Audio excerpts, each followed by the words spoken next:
that moment, the moment that you hit record, Yep. and things switch over, it's a very interesting transition for me because I feel like that's when something's going to explode from one computer or the other.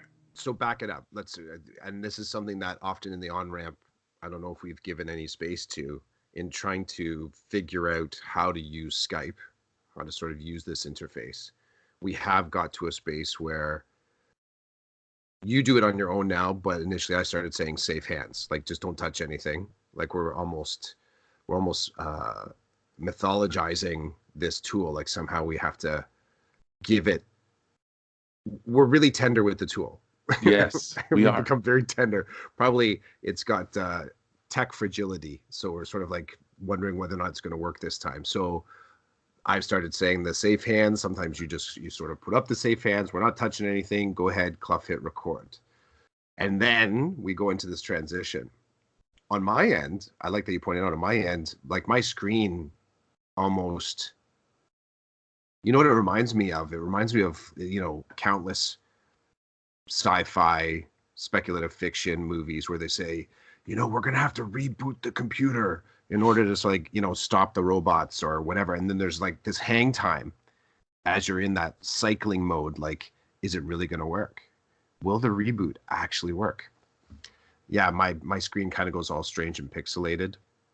Mine did the same thing, and I'm like, this is it. Like, this is where we're either podcasting using Skype today, Mm-hmm. or we're not. Mm-hmm. I like then again, I put it into the movie mode, and it's usually in those few seconds of hang time where, you're having to fend off some attack from aliens or something, right? While the formula is rebooting. And just at the penultimate moment of the story, it kicks back in and we're good again. So I feel the same way. I got to drop something that was really weird this week. Okay. So I was on Ramona's podcast, I saw that. and sorry, give me a second. The name of her. Oh, I wish I knew EDU. And it was a really good conversation we had, and I appreciated the fact that she wanted to talk to me like about podcasting, about certain blog posts I've written, about how I got into EDU. And I listened to it the other day, and it was interesting to listen to me talk about my story. It was really weird, actually. It was interesting and weird because it brought back a lot of memories about the things I said and the points that have led me to where I am today. Um, and another thing, so I just wanted to throw that at you because it was weird, and I really I was humbled, I think, at her style. She just asked me a question. She just let me talk. Like at some points, as I was listening to myself, I was like, okay, period, end.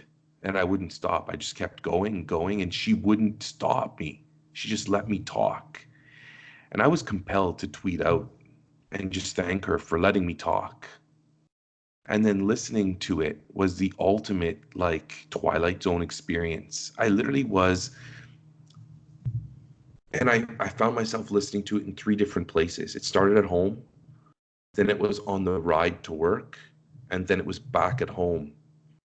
And it was just surreal to just sit there and listen. What was surreal was attaching the memories and the experiences that I've had to the words that were coming out of my mouth and going straight into my brain. I don't know if you've ever had that experience, but it was wild. And I like her style, and I don't think I've ever paid attention to her style before until I heard myself and kept telling myself, okay, stop. Okay, stop. And I wouldn't stop. I just kept talking and she would not stop me. That was cool. Yeah, I felt the same way. I got to do a chat with her. I've chatted with her through DMs as well. Um, and Definitely easy to talk to. Easy to talk to. You realize there's sort of two spaces there. The easy to talk to is partially what your chatting partner brings to the table, kind of like, but I've been around people that are kind of relaxed and chill, and I haven't felt compelled to talk. So there's sort of like two sides to that vibe, right? Like the person sort of opens up the conversation well, they're sort of open to sharing in whatever dialogue is being offered. But there's also something about her flow that has made me feel energized, like wanting to share a story, wanting to share a conversation. So that's cool. I haven't listened to it. Don't waste your time, bro. It's free on the internet. You already know everything about me, so you don't need to. I mean, unless you want to support her No, podcast, that's a I different totally thing. do. But I like that though. Like, can I pull that apart a little bit? So in saying that, in sort of that sort of makes me think a couple things. One, you just felt like you're having a really natural conversation then. Like if you felt like you're able to sort of like speak to the things that you're doing, then it kind of came out just on a different platform. But that also raises an interesting question. You know, I didn't get a chance. I saw the hashtag, the PD for you and me, that chat. So um I'm always kind of trying to figure out the pathology of doing public speaking like this, and trying to figure out different angles that kind of justify why, not justify, it's a bad way to put it, but sort of different angles that kind of support the why for doing podcasting, and let's just say, you know, in public reflective practice. And I have been in conversations before where someone has asked me to be on a podcast, and I've asked them, you know, why me? What's the what is it that you what is it what questions are you asking that you think I'm going to have answers for? So, you know, how do I sort of fit within your sort of model, podcast shit? yeah. Yeah, the podcast model. And sometimes the answer has kind of swung back to, well, I just want to have a conversation with you. I think it'd be interesting to have a conversation. And sometimes I push harder. I'm like, about what? You know, like what sort of topic? And these are all sort of DM conversations. Sometimes we're talking on the phone. Because part of the thing that runs through my head when I'm not in conversation like you and I, like when we do these meetups on the weekends, is that I am kind of aware of whether or not I need to be taking up any more digital space on a platform. Like if, you know, it's almost sometimes I have, I have thoughts, tons of thoughts about education and my life in education and all the me stuff. So I like to sometimes, like there was one person that asked for me to be on the podcast, and I said, what is it that you want to talk about? And they gave the topics. I said, you really should be talking to this person instead. Like just kind of like the redirect and say, talk to this person instead. If that's where you're sort of looking to have a conversation. I find myself more resistant to going on a podcast. One, because in some ways, like going on podcasts apart from the Saturday meetup with you and I, it's not resistance, not the same thing. Maybe it's just that I'm sort of looking for a new conversation within it. And I don't want the conversation to be my reflective practice again. Like if someone hits me up with some solid questions that I'm kind of rattled by, I'm like, oh man, yeah, I think I need to think about that one. I'm totally down with, I'll work that one out in public. Like I can bring that, I'll do that. But finding a new space to talk about EDU,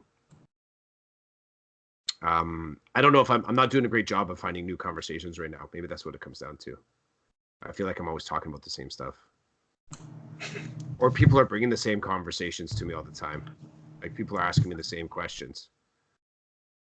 I don't know if that's a me thing and a community thing, I guess.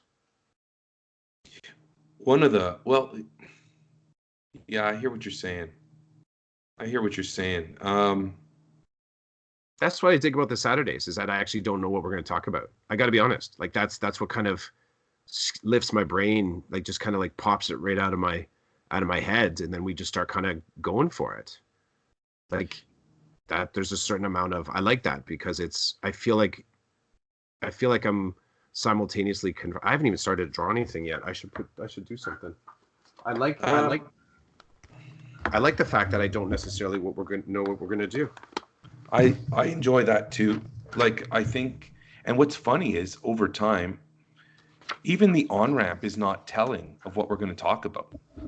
Like we could talk about some stuff on the on ramp and think that okay, we'll just transition it into the podcast, and we don't, which is pretty. That's cool as well. It's like no, that belongs there. This belongs here, and let's just go with it. Speaking of that, I want to say you said something just now that a lot of people say that's got me a little irked recently. You said, I've got to be honest. You know how you'll be talking about something like, hold on, let me be honest here. Which has led me to think like, okay, so if you have to tell me that you're being honest about something, then what's going on with everything else we talk about? As in between you and I? No, like as in just in general. Like if I'm having a chat with somebody and we're talking about, I don't know, assessment and evaluation, and they're like, oh, I got to be honest with you. And then they talk about like, I don't really da da da da da well. Aren't you always being relatively honest with me? Or are you spending more of your time being dishonest with me? It's just something I was thinking about the other day when it came up. Hmm. Especially people say it in large groups, and it irks me. Like you'll be in like a session with like 10 people and somebody's like, let me be honest. Well, first of all, whatever you decide you're going to be No honest one was about, stopping you. No one was stopping you well, from being honest. and then have you not been being honest this whole time? Now, I don't mean that in a, like, trust me, I'm not throwing stones because I lie like everybody else. I do. Everybody does. But I don't think I walk around telling lies like for the majority of the time. I think I'm I think I'm pretty honest, except like, oh man, this is tricky. It's even I'm feeling tricked out by it, but I don't like the saying. Like I'm not walking around lying to everybody all day. So that when people say, "Let me be honest for a moment," is that because they're literally carving out 2 minutes of their lifetime at that moment to tell you the truth, and then everything else is not the truth? Like I don't get it. I know it's a saying. I don't like it though. I don't I like it think anymore. the way I receive it, is that what is about to be said may offend me, or I may perceive it as offensive. And here we go now with people being offended all the time. But that's why, and I think that it's, or I take it a couple different ways. Let me What be I'm about, offensive for a moment, please. yeah, How's that? what I'm about to say, you may perceive as offensive. That's one statement. Please allow me to be brave for one moment. Or the final one, and this one, kind of pops.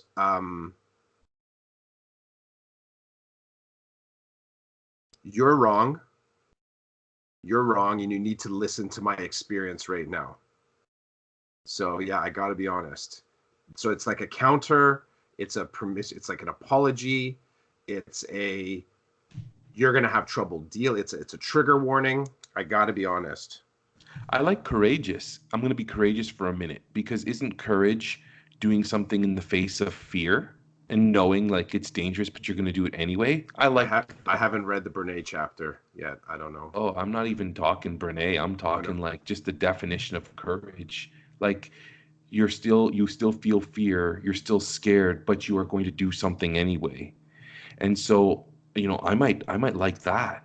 Hey, I'm going to be courageous here for a second because I know I'm going to get pushback, or you're going to disagree with me, or you might say something mean to me, or you're not going to like me anymore, but I'm doing it anyway. Rather Yeah. than, hey, let me be honest. I like courage because Yeah. this honesty thing, and it's just me. I know nobody else is walking around thinking this, but let me be courageous for a moment. It's, you know what though? I'm gonna think other people have been thinking this. I can remember at a staff meeting and there was a colleague of mine that said that all the time. Let me be honest. Apologize ahead of time for Oh, this. Like that's what they would say. And at the time, I'm like, what do you like? It just struck me as kind of a strange turn of phrase. Like everything was polished on the front end to be palatable, and often it was associated with topics that could be contentious and potentially like triggering to people. Like it's going to get people sort of bouncing off the idea, which in conversation I've always thought that's a pretty good factor, like to get people chatting. But yeah, this colleague always prefaced the I may be wrong, but that phrase too. I think that kind of sits in the same schema of statements. Forgive me for saying this. I may be wrong. I got to be honest. These sort of outward declarations of outward nervousness. declarations. That's the title of our podcast today. Outward declarations. Outward declarations. And I declare right now that I'm going to try to use different outward declarations from now on. I'm not going to do the I'm honest thing, because if I am and if I do, then I'm going to use the opposite. I'm going to be dishonest here for a second. I'm going to do that. That's my homework for this week. I'm going to start a conversation with. I gotta lie to you right now. I'm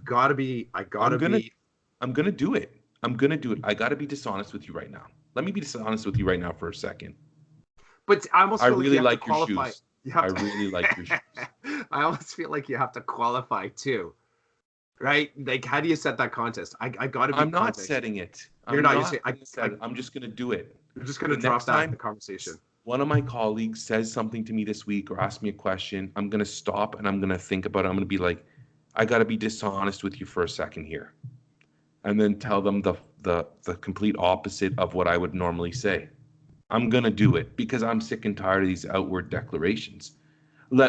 I might be wrong here, but I like it better to say, I'm going to say something and I don't know how you're going to take it. That one's cool. I'm going to say something here. I don't know what you're going to do with this, but I'm saying it. And I'm feeling courageous. I'm saying it. I'm scared. Say it. My heart is pounding 8 million miles a second. I'm saying this. You got a chance to walk away, but I'm going to say it. And I got to connect this back. With something I said on Ramona's podcast when we talked about. I wrote a blog post about wanting to quit an AQ course that I was taking. And I set myself up with a couple of strategies to help me stay away from quitting for as long as I could, or as long as I wanted to, I guess. And it just brought me to, it's connecting totally with what we're talking about right now. It's something.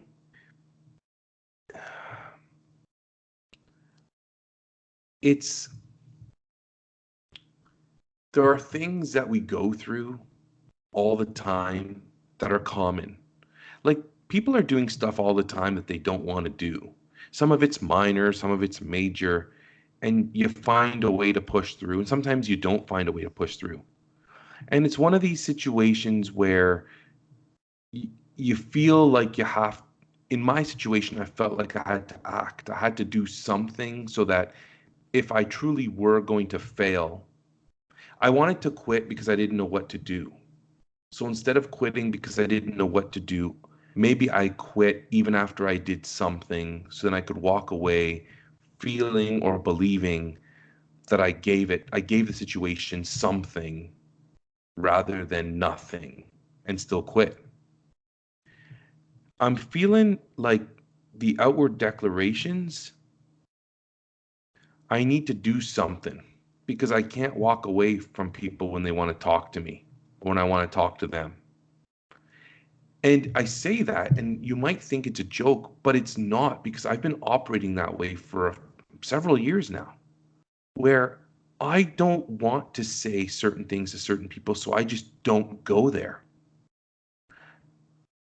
I got a great example. There are people at work, I got nothing to say to them. So I'm not going to go and sit beside them at a staff meeting. I mean, unless I'm feeling a little bit, I'm feeling like what's the word? Like I want to take a risk, but I, I've been removing myself from a lot of situations for the last couple of years, digitally, in real life, like mentally avoiding things or just putting them aside and saying, I'm not dealing with that. I don't want to deal with that because of, outward declarations is one part of it. Another part of it is I'm not ready to be courageous in this situation at this moment in time. And I find like these days I'm picking and choosing where I'm going to be courageous. So, this week, or last week, my students and I started doing some esports stuff, and I blogged about it because I'm feeling like I want to enter that realm. I'm feeling like I want to entertain this idea, this concept that I'm going to use with my students and that they seem to have bought into. And I'm willing to put out my thoughts and my experiences so that I'm being courageous. I'm open to what might come my way because of it. There's a lot of things people do and they're not feeling courageous. They do not want to put out anything about it because they don't want to have to deal with what might come back at them. Which brings me to my next point. Yesterday, the weirdest things, I'm like tying my shoe. And I had this thought as I was tying my shoe about um, why I vlog or why I have vlogged. And here's the answer to the question. I got to be honest with you. Here's the answer to the question. I give you permission to be honest. Thank you. But don't worry, before the end of this conversation, I will drop let me be dishonest with you for a second here. Um, I'm tying my shoe. Again, I believe it's connected to listening to what I said on Ramona's podcast.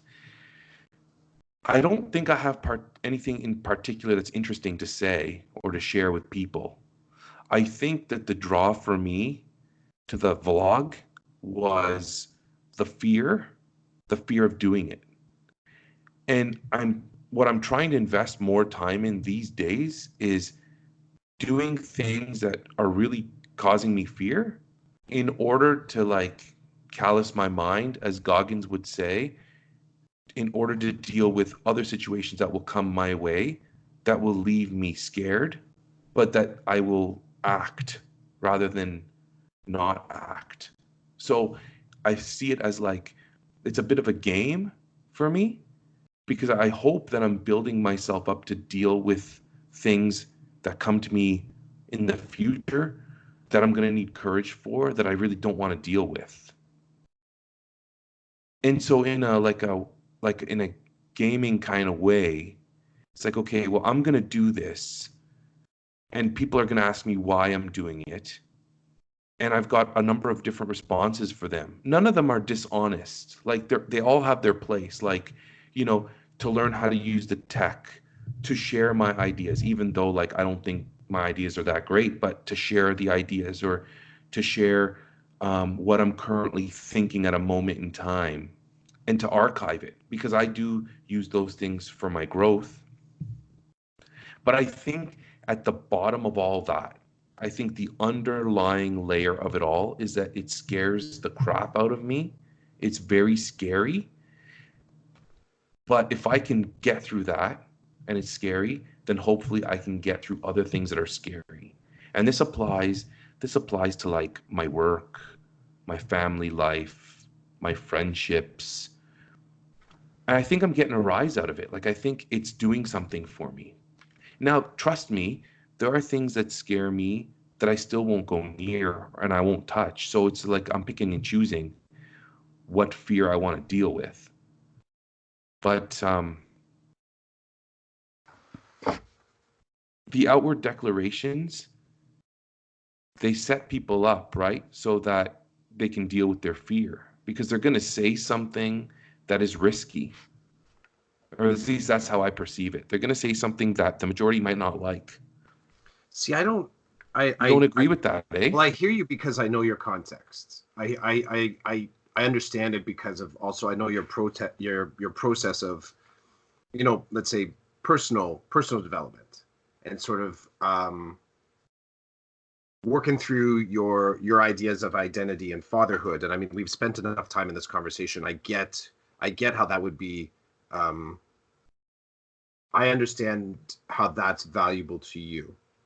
I think in the general sense, my reaction is that it's that's that statement, can I ask you a question? There's another one, right? Can I ask you a question? And I would just prefer, I'm gonna ask you a question, Roland. Brace yourself. I prefer just someone to ask me a question. Don't preface it. Just ask the question. I find there's a more, it's because the truth of it is I probably wouldn't even, so someone says, can I ask you a question? And then they ask the question. The moment that they say, can I ask you a question, I become suspicious of more suspicious of the conversation. I'm less likely to be genuine and connected to what's about to happen. And that's a little bit like my response. That's my mental response when someone says, I got to be honest. My brain does that because then it gives me a moment where I think to myself, why now? Or why not before? Or are you protecting me? Are you protecting yourself? Like all of a sudden, I just have this micro moment of infinite questions that pop up to, why would you say something like that? It does not boost what you're about to say. If you said that to me, I don't think to myself, wow, that person's being really earnest. They want to be honest. That's cool. I appreciate that they're striving for honesty. I just kind of, again, I wrestle with it. So that I don't appreciate the space that statement gives me. Sorry, I got to say that. I don't appreciate it as positive. So when you hear those, you're like, uh-oh, something negative is going to come my way, or somebody's going to say something that's going to cause me discomfort? I think that I take it on, I guess, on two sides. One, that it's kind of, I guess, disingenuous. Because it doesn't have it's like on Twitter when someone says I had the honor of, or I was honored by. I'm like, it's just too diffused. I don't know if that's necessarily it's become hyperbolic as opposed to a truth. It's just not it doesn't hold the power. As funny as after you called me on it,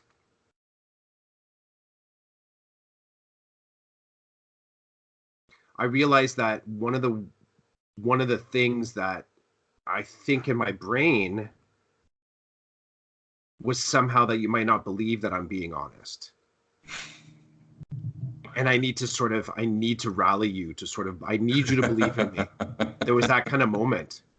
I'm sorry, I'm laughing because I appreciate what you're doing right now. That's interesting. It's very interesting, but I think, and maybe I'm wrong. Maybe I'm wrong. Maybe you won't agree. You're doing it again. See, gosh, we fall into this. So outward declarations, right?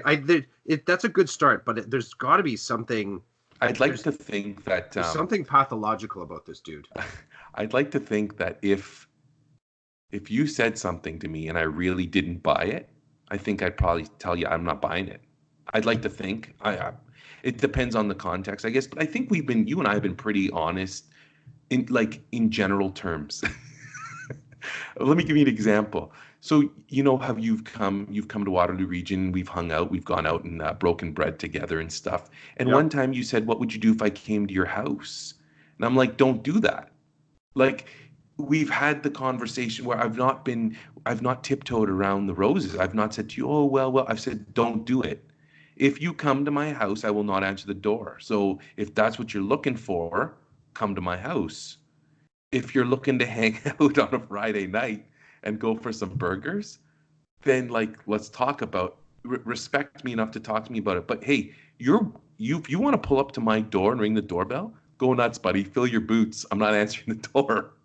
It's simple, right? But can I say that to other people? Maybe, maybe not. It depends on the situation, depends on the context. I don't want people coming to my house. It's, here's a good one. Oh, you're going to love this. You're going to love this. The picture that was taken of me at school. Mm. And I know, okay, let me add some context for people who are listening. Today's Saturday, October 25th, I think, 26th, I don't know. Yesterday was Friday, and yesterday was a PD day for my school board. And as I was sitting during the PD session, the French teacher was sitting to my right, and she said to me, "Hey, Roland." And I turned and I looked at her, and she took a picture of me. And the look on my face says it all. There is part boredom, part like, please send me home. Like, it was just an interesting look on my face. It was not one of exhilaration. It was one of like defeat and a long day listening to information. Okay. So I'm like, oh, can I see it? She showed it to me. I'm like, I gotta have that picture. That's classic. I gotta have it. She goes, okay, here. She gives me her phone and she says, text it to yourself. I said, oh, I can't email it to myself? She said, no, I don't have email set up. Text it to yourself. Do you know what that means, Clough? That means I have to put in my cell phone number into her phone so that I will get the picture. Nah, dude, not happening. I'm not giving you my cell phone number. Now, before everybody goes hog wild on my paranoia or what, it's not paranoia. This is my cell phone. I give out my number to the people that I'm okay to text me. Now, that doesn't mean that I don't want to communicate with the French teacher. It just means if you want to talk to me, send me an email. If we're friends on Facebook, send me a Facebook post, messenger, whatever. Tweet me. I'm not giving you my cell phone number. Now, I'm not assuming she's going to then start texting me every day or whatever. I just don't want to give her my cell phone number. And so I don't know this. But it was an awkward social moment, Clark, Yeah. because there were several people watching, and she said it loud enough that like the 5 people around me were like, they heard her say, just text it to yourself. And you know what? I looked at her and I said, do you have email? She goes, no. I said, I'm going to put your email in here because I'm going to email it to myself. So then she's like, okay. So then I went into her settings and I set up her school board email so she could email me. And I gave it back to her. And that was it. It was over. But it was interesting because these days, this is one form of communication. Texting is very big and people do it, but it requires me to give you something, my personal phone number, which I'm not prepared to do. I don't want to do that. And it's come up several times. People have said, well, I'll take a picture of something. They're like, just text me. No. Why? Because then that means you have my cell phone number.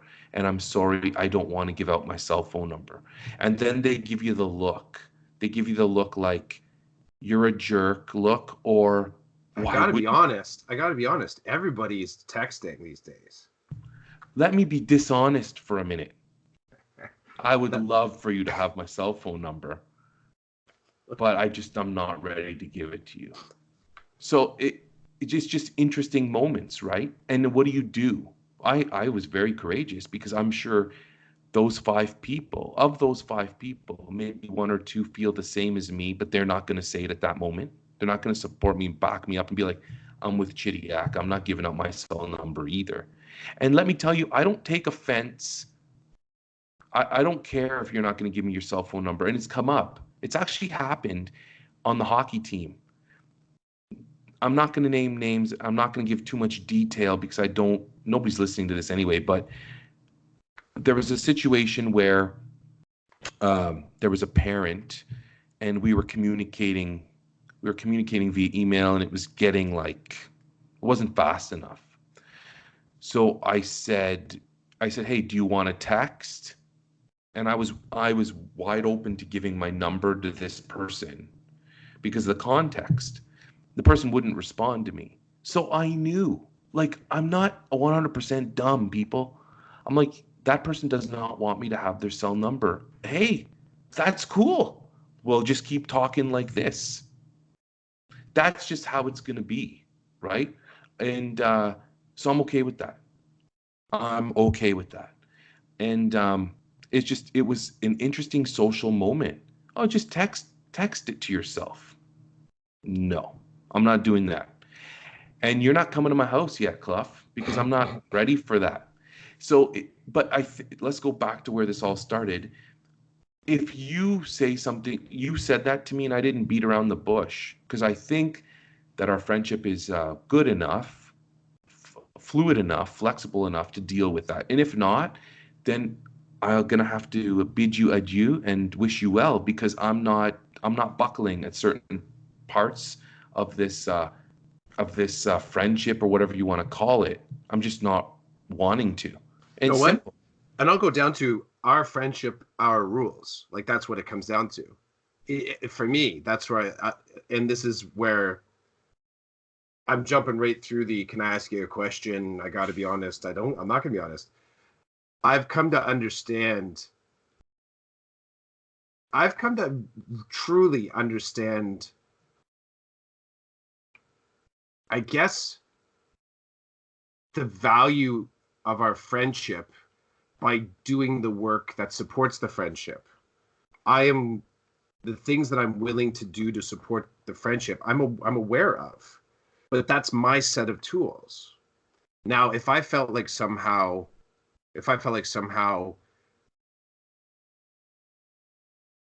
reciprocity is an interesting thing. If I have a very clear absolute list of what I expect from you in the friendship, then it makes it a lot more difficult sometimes, I think, to sort of like build the friendship. You don't have to follow my rules for friendship. And in the same way, I don't have to follow yours. Now, preemptively, the truth of it is that I've gone in for the hug, and I'd like to think that there's a slightly small threat of me showing up in Waterloo unannounced, because that's how I do friendship. I would not expect for you to comply with that somehow and say, oh, just because you show up. I think it would be far more fascinating a story if afterwards, if I did do the drop in, and then we talked the next week, you're like, yeah, I was in the house the whole time. I wasn't coming out. Like, because I think there's some fascinating authenticity there. I don't know how it would feel. I might be cheesed, but like, he's doing him and I'm doing me. In the same way, like that one time when we kind of found ourselves going to St. Jacob's. So we did that. We were there that day of the summer, and I just sent you like a text out of the blue, like, we're here. Do you want to drop in? You're like, no, I can't do it.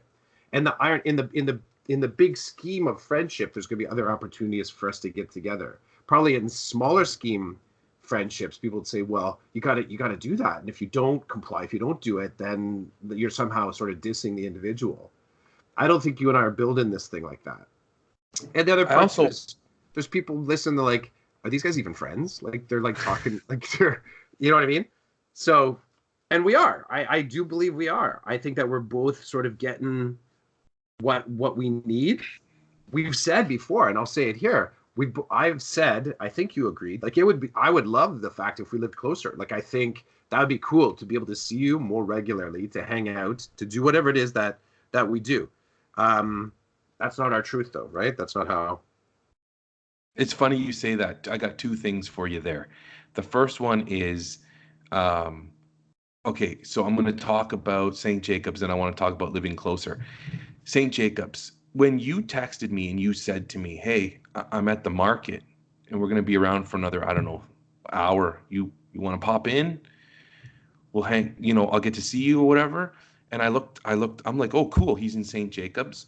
And the first thing that I thought was, I'd love to hear the story of how he ended up, 15 minutes from my house. That's an interesting story.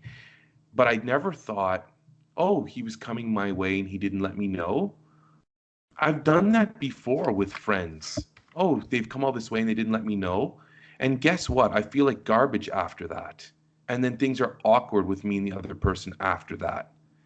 So what I'm trying to do, what I have done, I think, is I've let go of that. I've just let it go. There's a reason why they came and they didn't contact me or they didn't reach out before. There's a reason. And so you got to let some of that go, whether they like you, they don't like you. I mean, you go mad thinking about that stuff. And I think I have given a lot of time to going mad about stuff like that.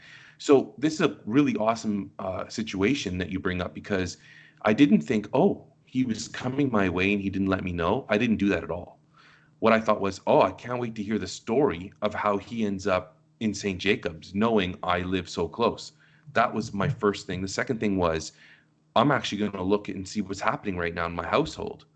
And you know what? I looked at the timeline, I looked at what was happening, and it wasn't going to be a good time for me to just get up and go. So I didn't. And I told you, yeah, I can't come.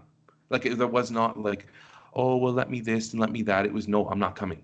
There was no rearranging. There was no No, there was no possible. rearranging. Just like, I mean, I wasn't prepared to do that for you that day.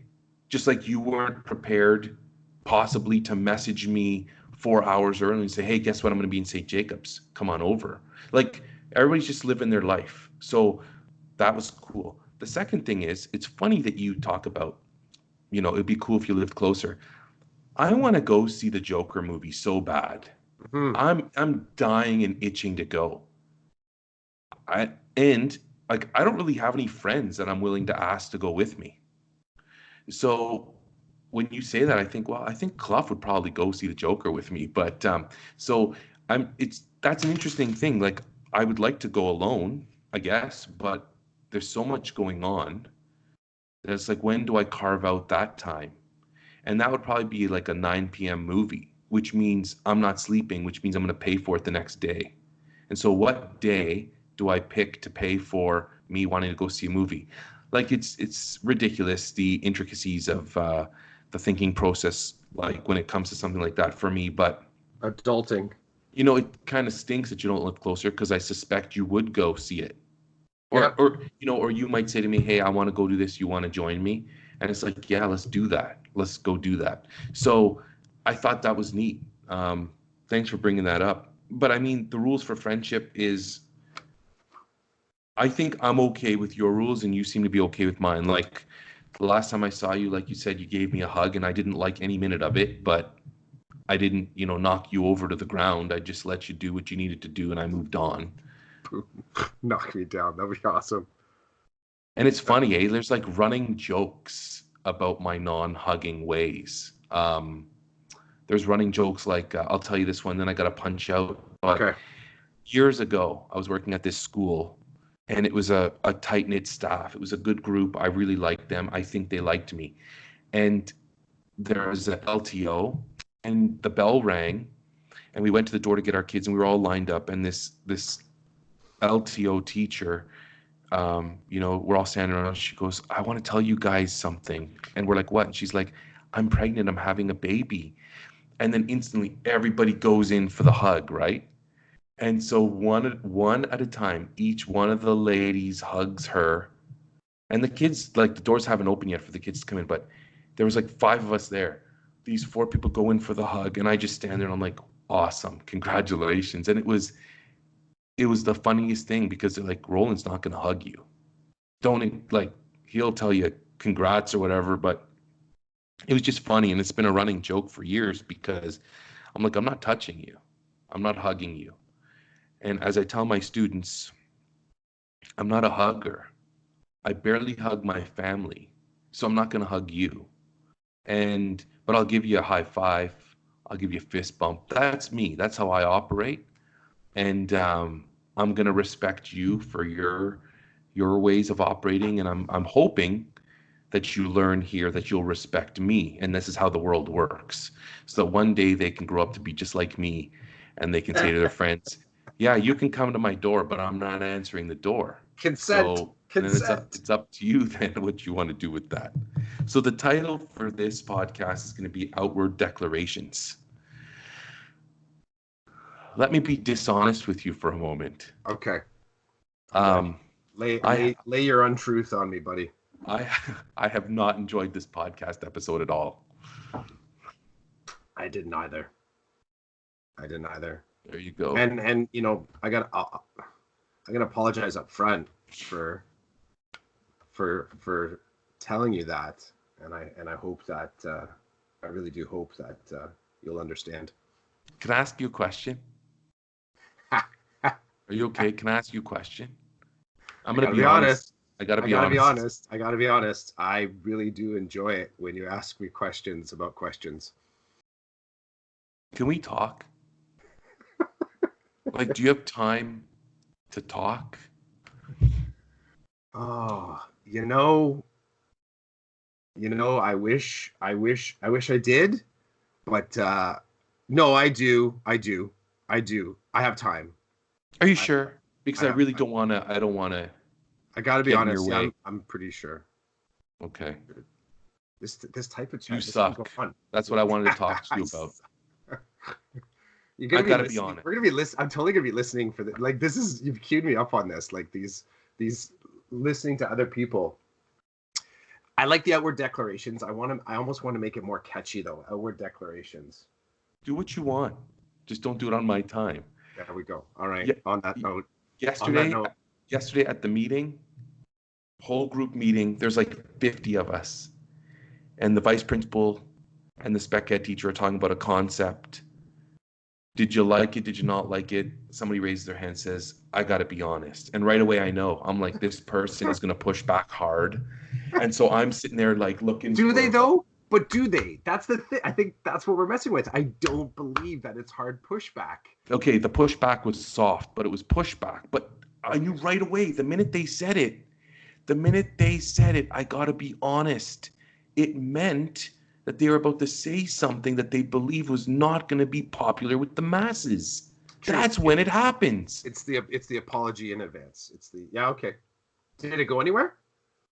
No, then other people started taking risks because this person took a risk. Fair enough. Really? It actually created positive risk in the room? Well, other people started saying, yeah, you know what? I don't really like this either, but I did it because I was told. So was like, okay, I found somebody. Permission. Her and I can get in trouble together after this meeting because I'm not going to be alone when I get in trouble, if I get in trouble for being honest. Like,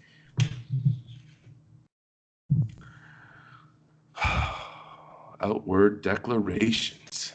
Okay, I do have to go. All right. And it was a good one. Thanks. Yeah, great chat with you. Safe hands. Safe hands. You turn this thing off before it breaks.